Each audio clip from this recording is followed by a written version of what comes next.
Саламатсыздар, бурматтуу Чалкан медиа каналынын көрөрмандары, өлкөбүздө алынган акыркы сааттагы жаңылыктар менен сиздерди тааныштырабыз. Биздин каналыбызга катталып, ой пикирлериңиздер менен бөлүшүңүздөр. Жапаров жаңы Ош базарынын курулушунан тартылган видеолорду жарыялады. Президент Садыр Жапаров социалдык тармактагы баракчасына жаңы Ош базарынын курулушу учурундагы видеолорун жарыялады. Жаңы Ош базардын курулуш иштери сапаттуу жана кызуу жүрүүдө. Кудайым буюрса, келерки жылдан баштап соодагерлер жабык, заманбап, баардык шарты бар базардын ичинде 4 мезгил бою жылуу жумшак соода кыла башташат деп жазган мамлекет башчысы. Мэриянын маалымат кызматы Ош базары Бишкектин түндүк тарабына, Сокулук районуна көчүрүлөөрүн билдирген. Ал жерге жаңы автовокзал, Ош базары жана Турак жай кварталы жайгашкан көп функционалдуу шаарча куруу пландалган. Сонун жаңылык, сиз билген жана иченген Умбем клиникасы эми сизге дагы да болсо жакыныраак болду. Анткени бизде жаңы филиал ачылды. Андыктан келип, өзүңүздүн жана жакындарыңыздын ден соолугуна кам көрүшүңүздү сунуштайбыз. Биздин жогорку даражадагы дарыгерлер төмөндөгү адистиктер боюнча кабыл алат: стоматология, гинекология, терапия, лор, хирургия, педиатрия, урология, УЗИ жана башка адистиктер. Лабораториялык анализдин 5000ден ашуун түрү алынат. Жогорку даражадагы стерилизациялоо. Биздин дарек ВДНХ метросу, Кондратюка көчөсү 2. Телефон номерибиз 8925 103 22 55. Кабыл алууга алдын ала жазылып келүүңүздөрдү суранабыз. Умбем клиникасы. Сиздин ден соолугуңуз, биздин камкордук. Журналист Самат Жумакадыров 12 сентябрь күнү бүткүл дүйнөлүк Көкпар ассоциациясы чачырган күн. Көчмөнгө Кыргызстандан 20дан ашык журналист-блогер бардык. Алардын ичинен 12си Көкпөр Федерациясы тарабынан каржыланып, бир делегация болуп, аларга баш көз мен болуп калдым. Көкпөрү Кыргызстандагы ар бир адамдын деминде экенин казак журналисттери ошондо түшүндү. Пресс-центрдин 3төн 1 кыргыздар, болгондо да бир гана Көкпөрү тууралуу материалдар жасалып, монтаждалып, интервьюлар болуп жатканын көрүп, Кыргызда Көкпөрүдөн башка спорт жокпу деп тамашалап сурап коюшту. Казакстандын Көкпар Федерациясы биздин медианы өз максатына пайдаланып, жер улагын Кыргызстанга бекер пропагандалап алганга жакшы мүмкүнчүлүгү бар эле. Бүгүн жер улагын өзүбүздүн эле улагчылардын оозу менен мактап, даңазалап, керек болсо жер улак федерациясын ачканга коомчулукту көндүрүп коет элек. Эми баары тескери кетти. Өзүмчүлдүктүн аркасынан Казакстандын Көкпар Федерациясы болгон өлкөнү чочутту. Орустар экинчи жер улага ойнобойбуз деген бойдон кетти. Алардын командасы келген күндөн баштап басым астында жүрүп, ар бир oyun сайын паспорттарын көрсөтө берип тажашты. Түрктөр жер улакка түкүрдүк деди. Булардан үлгү ала турган эч нерсеси жок экен. Эртең күчтүү командага айлансак, ушинтип бир тараптуу oyun болот турбайбы деп айран таң калышты.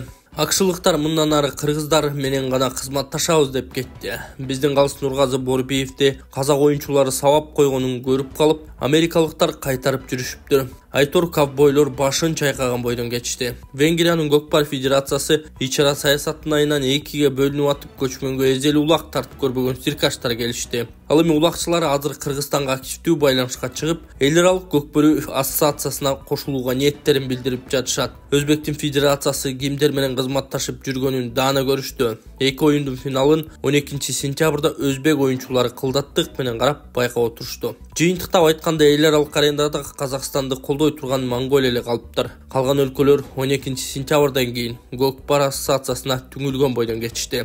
Казакстан эми Көкпарын башка өлкөдө өткөзө албасына көзү жетти. Ошого жанталашып кече Кыргызстандын командасын 2-3 жыл дисквалификация кылабыз деп чыгышты. Бул чечим менен алар 2 жылдан кийин Кыргызстандагы дүйнөлүк көчмөндөр оюнуна келбейбиз деген белгини таштап жатышат. Болбосо Кыргызстан дүйнөлүк Көкпар ассоциациясына мүчө да эмес жана бизде жер улактан эч ким дисквалификация кыла да албайт. Кыргызстандын Көкпөр Федерациясы эми Казакстанды карап түздөнбөйт, аларга көчмөнгө катышкыла деп да суранбайт. Кааласа келсин, каалабаса жок. Жер улакты уттук деп жар салганча маалыматтык согушту уттурушту. Көкпар деген спорт дүйнөдө мындан ары жок. Өз спортуна Казак Федерациясы өзү балта чапты. Бүгүн биздин аттар, балдар өлкөбүзгө келгенибиз менен Казакстандын соц тармагында азыркыга чейин өздөрүн жемелеген.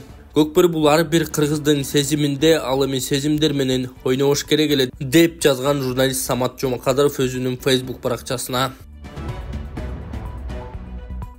Кыргыз Республикасынын ИИМинин Россиядагы расмий өкүлү Исмаил Сагыналиев каза болду. Бишкекте Кыргызстандын Ички иштер министрлигинин Россиядагы расмий өкүлү Исмаил Сагыналиев каза болгонун ИИМ кабарлады. Ölümдүн себеби азырынча белгисиз. Сагыналиев аталган кызматты 2022-жылдан тарта аркалап келген.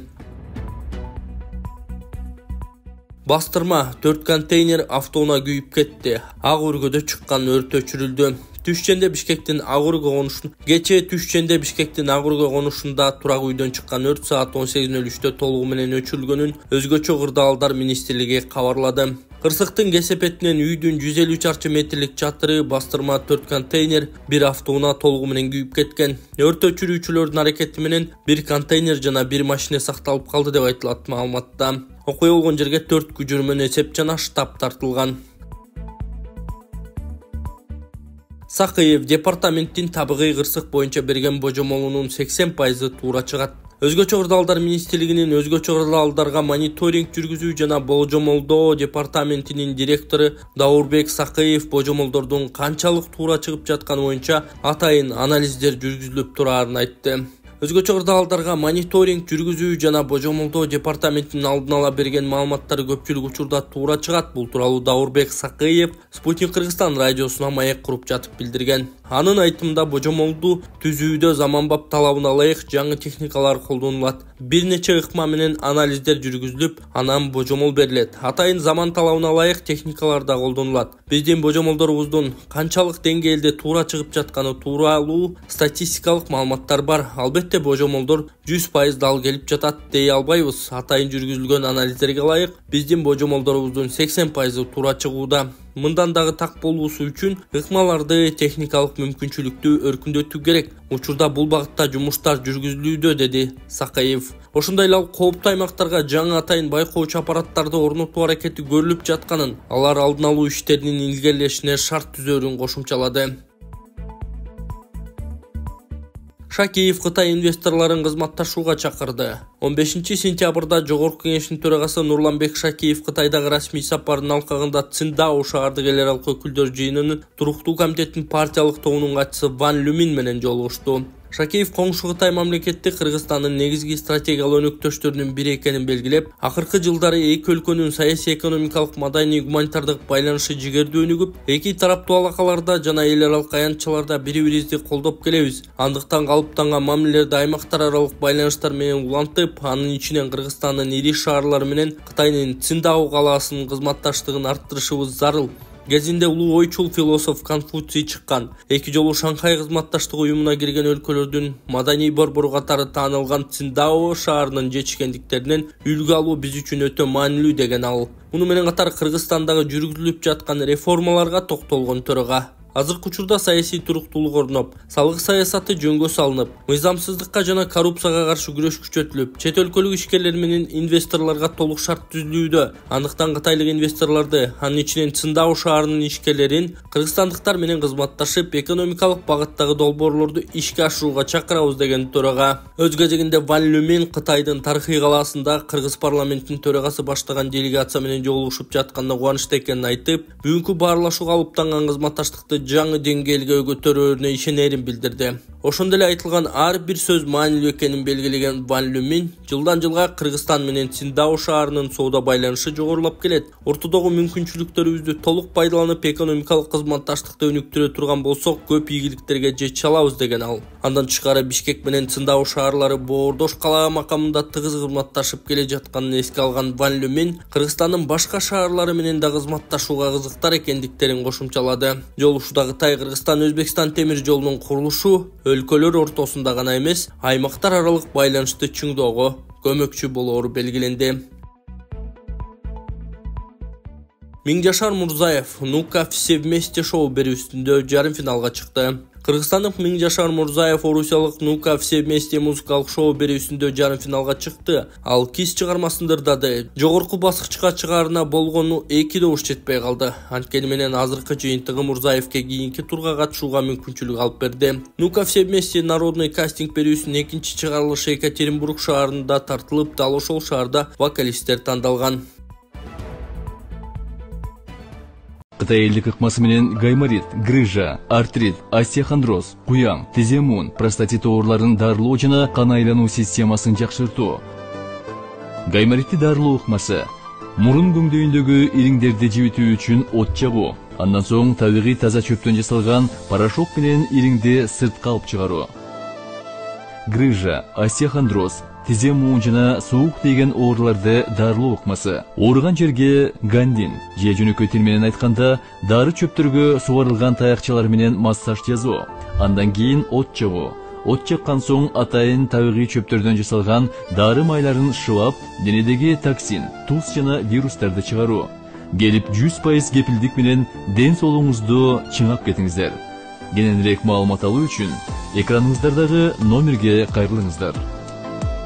Улуттук госпиталда медициналык тез жардам бөлүмү ачылды. 15 сентябрда Бишкек улуттук госпиталдын жаңы борборлоштурулган тез медициналык жардам бөлүмү ачылды. Саламаттык сактоо министрлигинен билдиришкендей, салтанаттуу иш-чара министрдин биринчи орун басары Медербек Исмаилов, Кувейттин Ас-Сафа кайрымдуулук фондунун негиздөөчүсү жана башкармалыгынын төрагасы Шейх Мухаммед Абдурахман Аль-Шая, улуттук госпиталдын жааматы жана башка коноктордун катышуусунда өттү. Ас-Сафа центр бирикмесинин колдоосу менен ал жерде бардык зарыл болгон курулуш жана оңдоо иштери жүргүзүлүп, бейтаптарды кабыл алууга жана медицина кызматкерлеринин иштөөсү үчүн бардык шарттар түзүлгөн. Жаңы борбор улуттук госпиталдын негизги тез жардам кызматтарын бир чатырдын астында бириктирет. Бул медициналык адистердин өз ара аракеттенүүсүн жакшыртууга жана оор кырдаалдарда жардам көрсөтүү процессин тездетүүгө мүмкүндүк берет. Медициналык жардамды эң жогорку деңгээлде көрсөтүүгө мүмкүндүк берген заманбап жабдылган операциялык жана реанимация блокторго өзгөчө көңүл бурулду. Бөлүмгө төмөнкүлөр кирет. Нейротравматологиянын кабыл алуу бөлүмү, жаак бет хирургиясы, манжа хирургиясы, көздүн микрохирургиясы, номер 2 көздүн тез жардам бөлүмү, ыкчам урология, травматология, лор, ыкчам хирургия, терапиянын кабыл алуу бөлүмү, проктология, ыкчам неврология, кан тамыр хирургиясы. Бишкек суу канал каалоочуларды жумушка чакырат. Бишкек суу канал муниципалдык ишканасы контролёрлорду жумушка чакырат. Жумуш убакыты саат 8:00-дөн 17:00-гө чейин эмгек тажрыйбасы жана жогорку билими талап кылынбайт. Суроолор боюнча Бишкектеги 10-кичи райондун номер 35 имаратына же 0312 56 19 95 номерине кайрылууга болот. Зомбулук көрдү деген бала ата-энесинин убактылуу ажыратылды. Ош шаарында ата-энеси жазаланды деген